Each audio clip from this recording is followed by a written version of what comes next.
Welcome to Catch Outdoors. I'm your host, Captain Rob Modies. This podcast is about living and playing in the Florida Keys. I cover my favorite sport, fishing, but also all the many things to see and do down here in the islands. Thank you so much for tuning in, and now it's time to kick back and relax with me in the Keys.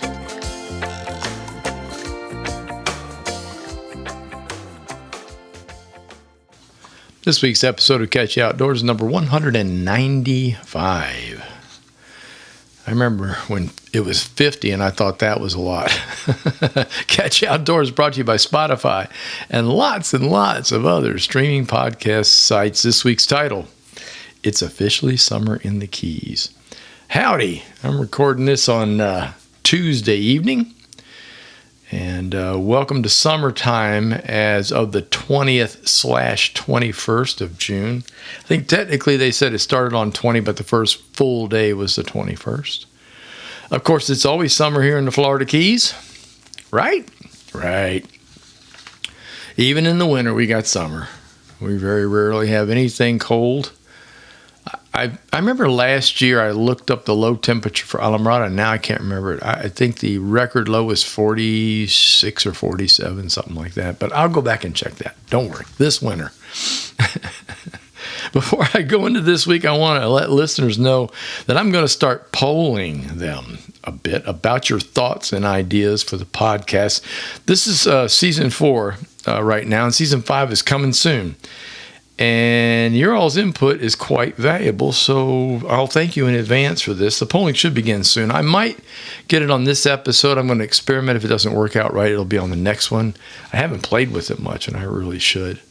But there's going to be a lot of new things added in year 5, which will come up sometime in September. And I'll talk more about that as we get closer, and my ideas on things that I'm working on. So weather took a little switch in wind speed, with it being more than usual. A non-threatening low developed just below us a few days ago, and the big high off the east coast moved slightly north. And when that happens, the winds usually wrap around the high and start blowing above normal out of the east to southeast, and that's exactly what happened. It wasn't south this time either. It was a whole different ballgame. Walked down to the beach on Monday, and discovered it's blowing again, 15 steady, gust of 20 to 25. I call that eat sand days. You don't want to be down there when it's like that. Although if you sit back, it's a good book reading day because you keep cool. If you can find, especially if you can find a shady spot while the breeze is blowing. It'll probably stay the same on Tuesday today, and so far it has. I mean, that was a guesstimate when I wrote my notes.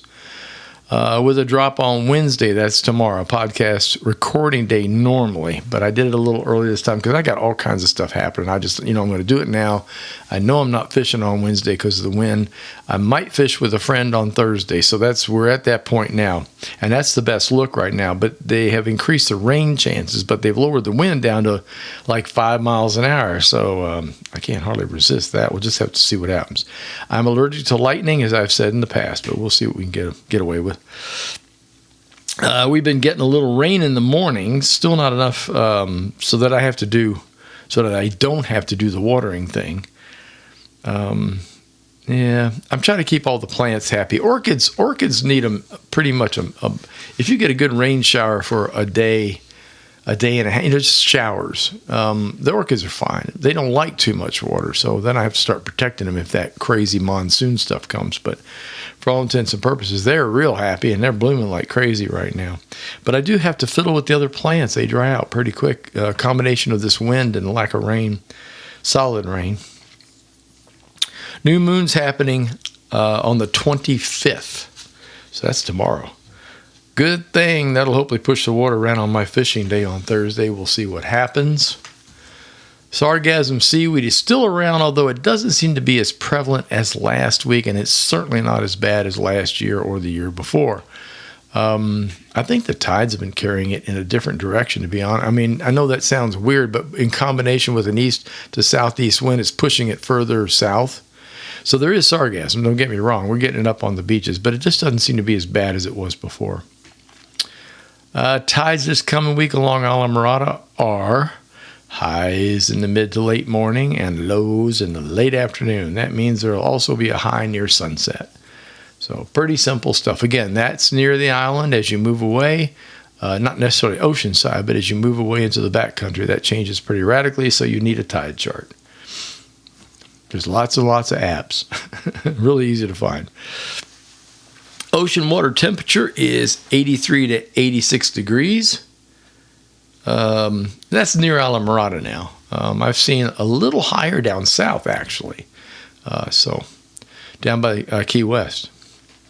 Here's an FYI for you. The Florida Fish and Wildlife Conservation Commission held public workshops on the 24th, today, and tomorrow on the 25th, in between Miami and Homestead. So in other words, they posted this yesterday. I just saw it.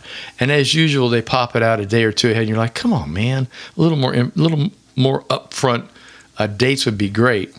And what this is, there is a huge bonefish, I'll call it a birthing area in Biscayne Bay. It was discovered recently by Bonefish Tarpon Trust through their science and tracking and their tagging of fish and that kind of. They found an enormous area of a pre-spawning aggregation of bonefish, which is real important. Bonefish have been hammered pretty hard in the Keys, and they have found this area that produces a lot. So they want to close it down during certain times. Not all the time, but it's a pretty big chunk anyway. And I'm going to give this to you, even though you can't go to because the dates are so late. Pain in the butt. Let's see, the 25th is, no, you won't be listening to this till the 26th. So, yeah. What they want to shut down, FWC is proposing establishing about a 2 square mile area. It's technically 1.74 of Elliott Key inside of the Biscayne National Park that would seasonally prohibit hook and line fishing and possession of hook and line gear from November through May. Okay, the proposed regulations will protect bonefish from catch and release mortality and prevent disruption of spawning. Discussions and feedback from these workshops will help inform staff. Now, you can contact the FWC by just going to myfwc.com, and you can search in there and you can find where comments can be made on different issues. All you got to do is look up bonefish, and I'm sure it's going to pop up. So if you want to say something after the fact, like on Thursday, Friday, or Saturday, by all means do so, because they're not even going to talk about this until they get to the August meeting. And that's where they'll start making decisions. So please be aware of this, okay? Their consideration, again, the commission's consideration will happen in August. So stay on top of this. I'm for it. I don't think shutting down that area of Biscayne is, it's a pain in the butt. I'm not going to kid you. You have to know where it is and not go in there, and I'm sure it'll be buoyed and all that fun stuff. But if it helps the increase and the size of bonefish, that's very cool, because down here in the Keys, bonefish is a big deal. It's right there with tarpon. It's right there with permit. So I don't have a problem, but everybody deserves a voice. So if you for or object, get online and get into this. I'm sorry that they posted it so late that I couldn't get it on the last week's podcast. I'm going to back up a little bit here. Jessica left the island, and we already miss her. That's my daughter who was here last week. If you listened to the previous podcast, you know what I'm talking about. We had a blast. But I had to add this day on since I recorded on Wednesday, and her last here with us was on Thursday. We had planned a fishing trip, and the rain, as I mentioned in the podcast, we thought the rain was going to get us, and it wasn't rain, it was just wind. It was just, the weather did what it does. So we couldn't fish, so we decided to treat her to a day in Key West, and that put a huge smile on her face, because guess what? She likes Key West just as much as Jonelle and I do. So we left the house early, arrived in time to have breakfast at Two Friends on Front Street. Can't beat the breakfast. Can't beat the award-winning Bloody Marys either for me. A delicious 3-egg omelets for all. I really love being able to build one from a bunch of stuff, and I love the fact that they put on a bunch of whatever cheese you choose. The more cheddar for me, the happier I am. And the idea was to keep us going to lunch so we could go ahead and explore the island. We spent the rest of the morning, early afternoon, walking the Duval and off Duval. By the way, that's getting tougher. Tougher to find things we haven't seen. It's like we'd explore it. We kind of, I mean, it's definitely Janelle, and Jessica's been here enough with us to visit a lot of the key spots, Hemingway's house and the Butterfly Garden and that kind of stuff. Along the way, we stopped at the Women's Club of Key West, which is located at the Martin Hellings House on Duval. You've probably seen this if you've walked down Duval. It's right next to the Hard Rock Cafe. And, it just a great, big, beautiful house. And someone was sitting out, one of the ladies was sitting out front. The tours are free. I said, I'd like to go. Would you? And they're all like, yeah. So we went in and toured the house. Beautiful home. Built in 1892. It's one of the first houses in Key West on Duval, of which the family obviously, or I didn't know this, but they have built many homes in that same area. All of them were virtually the same family. And it was really, really interesting. The Women's Club bought the house in 1940. They made it the Key West first public library. Go figure. House is now a museum run and supported by the Women's Club of Key West. If you're looking for a break from the summer heat, do the tour. It's free. In air-conditioned comfort, and if you like old antique things like I do, including furniture and all the other stuff that goes with it, and the architecture, by all means stop in. I can't tell you how many times we walked by that place and have never been in there. After that, we continued walking south all the way down to the historic Bahama District. I really like that area. I love it. That's where the Blue Heaven is. No, we didn't do Blue Heaven. We picked two friends instead this time around. Blue Heaven's going to be on like Donkey Kong when the lobster season comes in. So, August. Anyway, we browsed and window shopped. We stepped into a bunch of different galleries and places. I think the most favorite of all three of us was the enormous Weiland Gallery, also located on Duval. Lots of beautiful artwork and sculptures by many of the Key's top artists, as well as an enormous collection of Weiland. Yes, tempting, but as I've mentioned before, we're out of wall space. So, Janelle and I looked at each other and went, no, absolutely not. But I tell you what, it's kind of fun to go to Key West. And here in Islamorada, we have a huge art district right next to us. And at least walk through and look at this stuff. We're very lucky to be located where we're located. Let's see, what did we do? Oh, we eventually moved over to Whitehead Street, one block over. That would be toward the west, yeah. And headed back north up to the Green Parrot and took the obligatory photo of the 0 mile marker. I don't know why. It's not like I don't have a collection of that picture, right? But it's located real close to the Green Parrot, right there on the corner, as a matter of fact. And I don't know. There's just something cool about being at the end of the road and literally on a rock at the end of the road, which is Key West. We thought about stopping for a drink at the Parrot and then thought better of it and decided to hit the bar at Last Flight. Now, Parrot pours a mean pour, and we were trying to behave ourselves because this is a day trip and I got to drive home. So we thought, let's go down to Last Flight where the pours are a little thinner. No offense to you guys at Last Flight. Your pours are also delicious.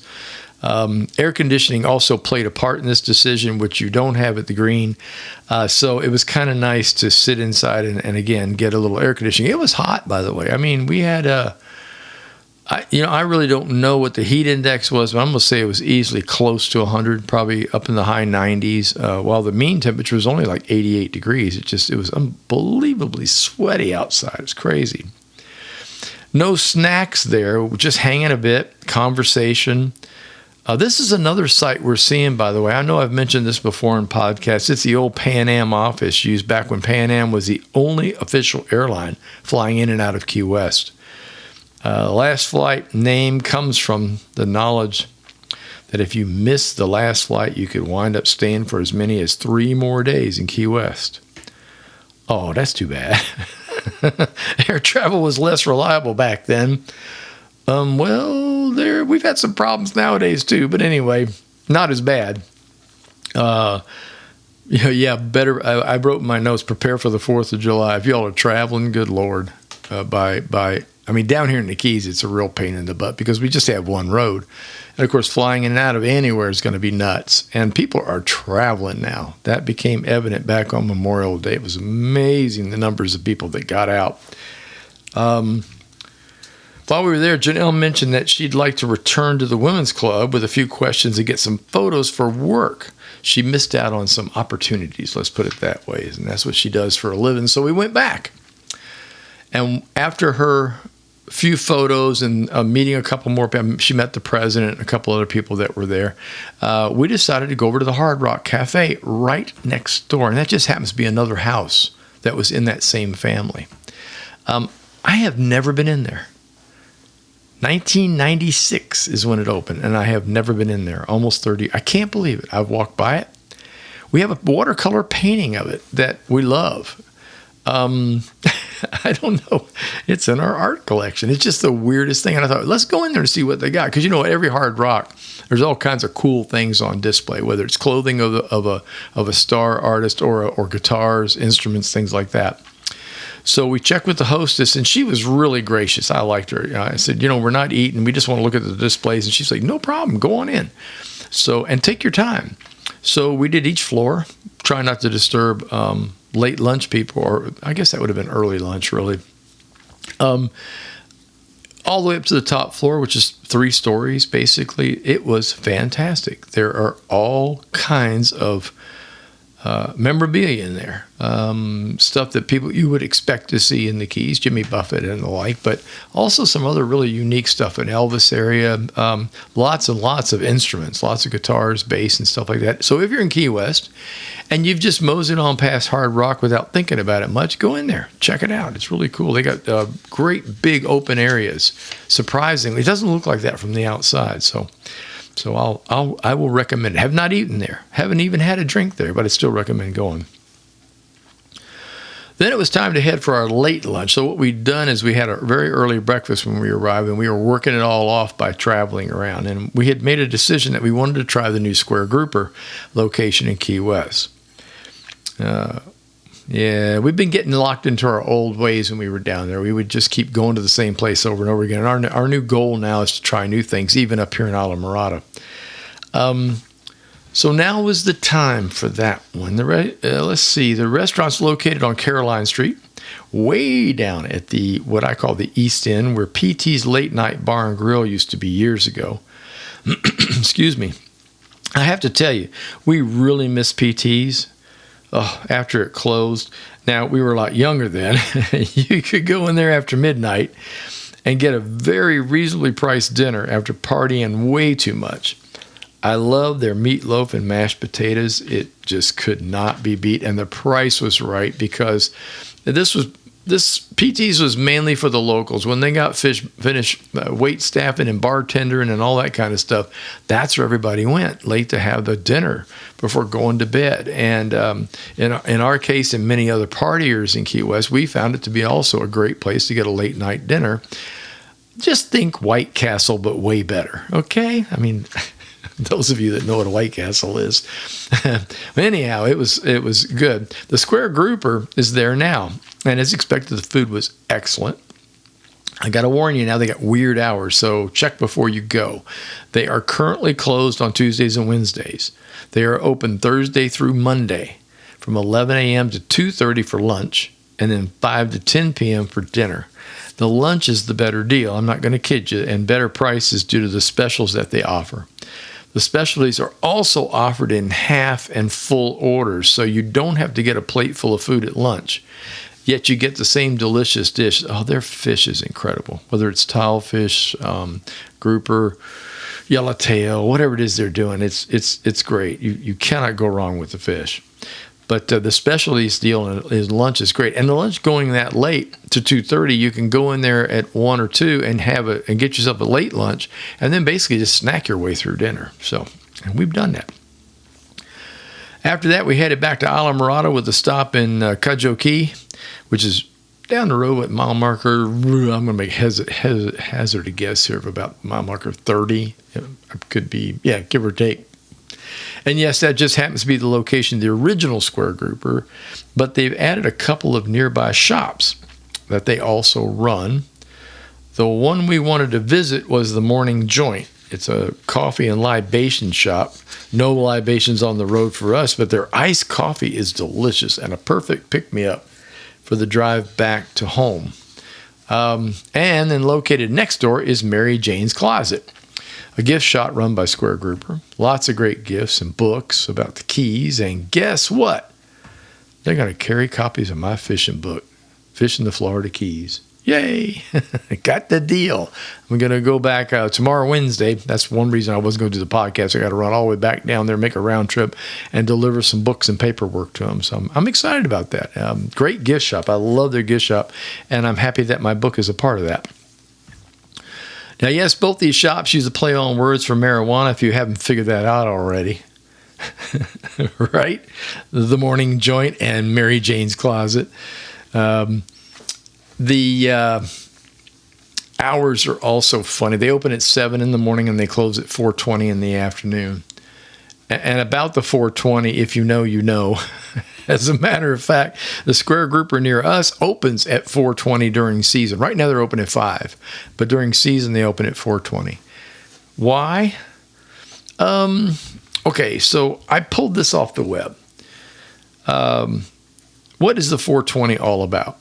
Marijuana has long been associated with the number 420, said 420, not 420, 420. In fact, pot's unofficial holiday is April 20th, 420. Why, however, it isn't clear. Many people think it's because 420 is the police code in New York or Los Angeles for pot possession. Alas, that's just an urban legend. Instead, the most commonly accepted explanation is that in 1971, a group of high schoolers in San Rafael, California, would regularly meet at 4:20 in the afternoon to search for an abandoned marijuana crop. The group became known as the 420, and the code was popularized by many of the group's friends who became fans of the Grateful Dead. The 420, the reason they started this in school was one of their friends had received a map.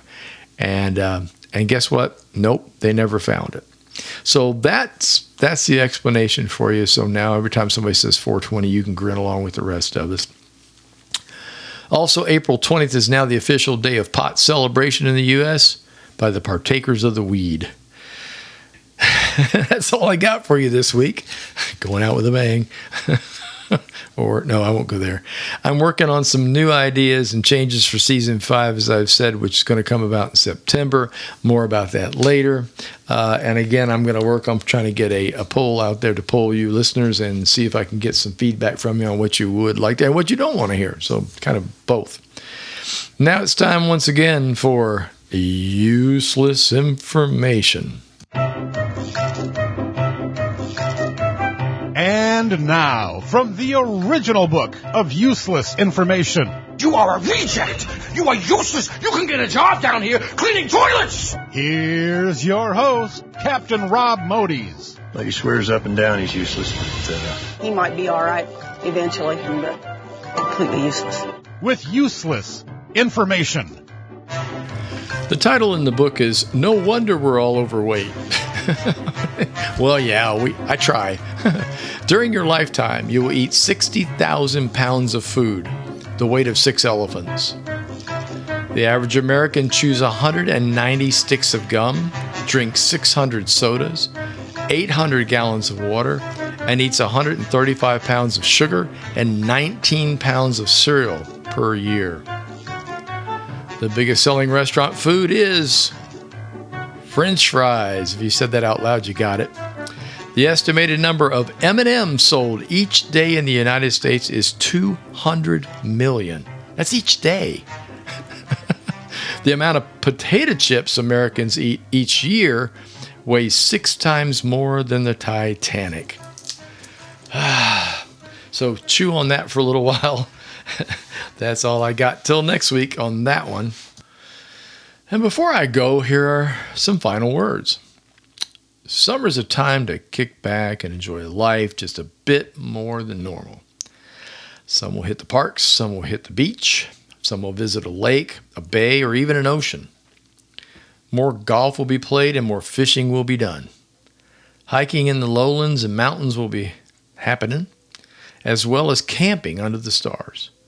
Take advantage of summer because in some areas of the U.S., it doesn't last very long. Before you know it, the leaves will start to change, the first frost will hit, and then comes the snow and the ice. Here's some advice. When that time arrives, come on down to Florida. We'd love to see you. Y'all take care, and I'll talk to you later. Thank you for tuning in. If you enjoyed listening, please subscribe to the podcast channel. Tell a friend. The Facebook page is Catch Outdoors. Website is catchoutdoors.com, where you can find all the previous podcasts and news about my books and my music. Until next time, get outdoors and enjoy.